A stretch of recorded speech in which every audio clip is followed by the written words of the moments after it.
அரசர்கள் வாழுற காலம் அது. ஒரு நாட்டில் கை தேர்ந்த ஒரு வைத்தியர் என்ன செய்யற அப்படின்னா இருந்தார். அந்த வைத்தியரால் குணப்படுத்த முடியாத நோயே கிடையாது. அவ்வளோ ஒரு சிறந்த வைத்தியர் அப்படின்ட்டு தான் அவரை சொல்லலாம். பக்கத்து ஊரில் ஒரு அரசருக்கு இதே மாதிரி ஒரு கொடிய நோய் வந்திருக்கு. அவரை அந்த ஊர் வைத்தியர் என்ன செஞ்சிருக்காருன்னா எல்லா விதமான வைத்தியமும் பார்த்த பிறகு என்ன செய்ய முடியல அப்படின்னா அவரால் அந்த நோயை குணப்படுத்த முடியலை. உடனே இவரோட புகழ் தெரிந்த பக்கத்து நாட்டில் இருக்க அமைச்சர்கள் எல்லாரும் சேர்ந்து என்ன பண்ணுறாங்க அப்படின்னா இந்த வைத்தியரை அழைச்சிட்டு போகலாம் அப்படின்னு சொல்லிட்டு என்ன செஞ்சுறாங்க அப்படின்னா வண்டியில் வச்சு கூட்டிகிட்டு போயிடுறாங்க. கூட்டிகிட்டு போயிட்டு அவர் அந்த அரசரை பார்க்கும்போது என்ன ஆச்சு அப்படின்னா அந்த அரசர் அந்த நோயினால் ரொம்ப பாதிக்கப்பட்டு என்ன அப்படின்னா எலும்பு தோலுமாக மாறி மெலிந்த தேகத்தோடு இருந்தார் அப்படின்னு தான் சொல்லணும். அந்த மாதிரி என்ன செஞ்சிட்டார் அப்படின்னா மாறி போயிருந்தார். இதை பார்த்துட்டு இந்த வைத்தியர் ரொம்பவே கவலைப்பட்டுட்டு என்ன பண்ணார் அப்படின்னா அதற்கான மருந்தை நான் கொடுக்குறேன் அப்படின்னு சொல்லிட்டு அவருக்கு தெரிந்த எல்லா வகையான மருந்தையும் என்ன செஞ்சார் அப்படின்னா அந்த அரசருக்கு கொடுக்குறாரு. ஆனால் எந்த ஒரு பயனும் இல்லாமல் என்ன செஞ்சிட்டார் அப்படின்னா அரசர் இறந்துட்டாரு.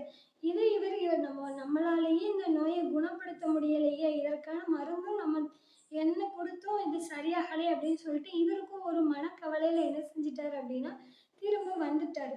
வந்ததுக்கப்புறம் மறுபடியும் என்ன செய்கிறார் அப்படின்னா அதே நாட்டுக்கு என்ன செய்கிறாங்க அப்படின்னா அந்த அரசரோட மகனை இளவரசரை என்ன செஞ்சுறாங்க அப்படின்னா அரசராக நியமனம் பண்ணிடுறாங்க. நியமனம் பண்ணி நாட்கள் நல்லா போய்கிட்டு இருக்கு. சில காலம் கழிச்சு என்ன ஆகுது அப்படின்னா அதே மாதிரி அரசருக்கு அதே ஒரு கொடிய நோய் என்ன செஞ்சுட்டு அப்படின்னா இதே இளவரசருக்கு என்ன செஞ்சுட்டு அதாவது இப்போ இருக்கிற அரசருக்கு என்ன ஆச்சு அப்படின்னா வந்துட்டு மறுபடியும் என்ன பண்ணுறாங்க அப்படின்னா இதே வைத்தியரை நம்ம அழைச்சிட்டு போகணும்னு என்ன செய்கிறாங்க அப்படின்னா வண்டி எடுத்துகிட்டு கூட்டிகிட்டு போக வராங்க. வரும்போது இந்த வைத்தியருக்கோ பயம் என்ன அப்படின்னா போன டைமே நம்ம போயிட்டு நம்ம இந்த மாதிரி அரசர் இறந்துட்டாரு, நம்மளால் அதுக்கு வைத்தியம் பார்க்க முடியலையே, இந்த வாட்டியும் நம்மளை அழைக்கிறாங்களே அப்படின்னு சொல்லிட்டு அவர் மனசில் என்ன செய்ய ஒரே குழப்பம். என்ன பண்ணலாம், நம்ம போகிறதுக்கு அவருக்கு என்ன செய்யற அப்படின்னா மனம் இடமே கொடுக்கல, சுத்தமாக போக இஷ்டமே இல்லை. அதான் அந்த வைத்தியரோட மகன் என்ன செய்கிறாங்க அப்படின்னா வர்றான். இந்த தடவை நான் போகிறேன் அப்பா அப்படின்னு சொல்லுவாங்க. அவங்க அப்பாவுக்கோ வைத்தியருக்கோ ரொம்ப பெரிய யோசனை. ஏன் அப்படின்னா என்னாலேயே அந்த நோயை குணப்படுத்த முடியாத போது நீ போய் எப்படிமா சரிப்படுத்துவ அப்படின்னு கேட்கும்போது அப்பா எனக்கு ஒரே ஒரு வாய்ப்பு கொடுங்க, நான் போய் என்ன செய்கிறேன் அப்படின்னா என்னால் முடிஞ்ச அளவுக்கு நான் வைத்தியம் பண்ணுறேன் அப்படின்னு சொன்ன உடனே சரிம்மா அப்படின்னு சொல்லி என்ன செஞ்சிட்டாங்க அப்படின்னா அவங்க அப்பாவும் அனுப்பி விட்டுட்டாங்க.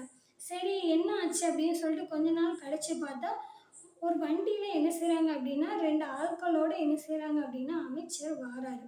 என்ன அப்படின்னா எங்களோட அரசர் அரசவைக்கு அழைச்சிட்டு வர சொன்னார் அப்படின்னு சொல்லிட்டு அரசவைக்கு அழைச்சிட்டு வரும்போது என்ன ஆச்சு அப்படின்னா அவருக்கு பெரிய வரவேற்பே கொடுத்தாங்களாம். என்ன அப்படின்னா அந்த அரசருக்கு பரிபூரணமாக என்ன செஞ்சிட்டு அப்படின்னா குணமானோன்னு இந்த வைத்தியருக்கு அவ்வளோ பெரிய ஆனந்தம். என்னம்மா இது, என்னாலேயே குணப்படுத்த முடியாத ஒரு நோயை நீ எப்படி குணப்படுத்தின அப்படின்னு சொல்லிட்டு அவங்க அப்பா நீங்கள் நினைக்கிற மாதிரி நான் பெரிய வகையான மருந்தெல்லாம் நான் எதுவும் கொடுக்கல, நீங்கள் சொல்லி கொடுத்த ஒரு அடிப்படை மருந்தை மட்டும்தான் அவருக்கு கொடுத்தேன். ஆனால் நீங்கள் என்னவோ அவங்களோட நோயை மட்டும்தான் பார்த்தீங்க, ஆனால் நான் அவரோட நோயை பார்க்காம அவரோட அறை அவர் போகிற வர இடம் எல்லாத்தையுமே நான் என்ன செஞ்சேன் அப்படின்னா பார்த்தேன்ப்பா.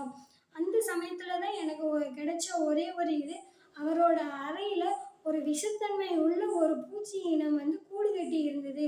அது என்ன அப்படின்னா இரவு சமயத்தில் மட்டும்தான் என்ன செய்யும் அப்படின்னா ஆட்களை கடிக்கும். அது கடித்தாலும் அதோட வெளிப்பாடு பெருசாக தெரியாது. இதுதான்ப்பா அதோட நோய்க்கான காரணம் அப்படின்றத நான் கண்டுபிடிச்சி அதற்கான மருந்தையும் நான் கொடுத்தேன், அதையும் அந்த இடத்தையும் நான் என்ன செஞ்சிட்டேன் அப்படின்னா அப்புறப்படுத்திட்டேன்ப்பா. இப்போ அரசர் பூரணமாக குணமடைஞ்சிட்டாரு அப்படின்னு கேட்டோடனே இந்த வைத்தியர் அப்பந்தான் உண்மையும் உணர்ந்தார். நம்ம என்ன அப்படின்னா சில சமயம் பிரச்சனை அப்படின்றத மட்டும் நம்ம என்ன செஞ்சிட்டோம் அப்படின்னா பார்த்து ஒடியாந்துடலாம். ஆனால் அந்த பிரச்சனைக்கு பின்னாடி ஒரு ஈஸியான வழி தான் இருந்திருக்கு, நம்ம இதை புரிஞ்சிக்காமல் விட்டுட்டோமே அப்படின்னு நினச்சி ரொம்பவே யோசிச்சுக்கிட்டே இருந்தாராம். இதே மாதிரி தான் நம்மளோட வாழ்க்கையிலையும் என்னதான் பிரச்சனை இருந்தாலும் அதை ஒரு 10 நிமிஷம் இருந்து யோசித்து இந்த பிரச்சனைக்கான தீர்வு என்ன அப்படின்றத நம்ம கண்டுபிடிச்சிட்டோம்னால அப்படின்னா வாழ்க்கையில் நிம்மதி தானாகவே வரும் அப்படின்ட்டு இந்த கதை தொகுப்போடு முடிச்சுட்டு அடுத்த கதையில் உங்களை சந்திக்கிறேன்.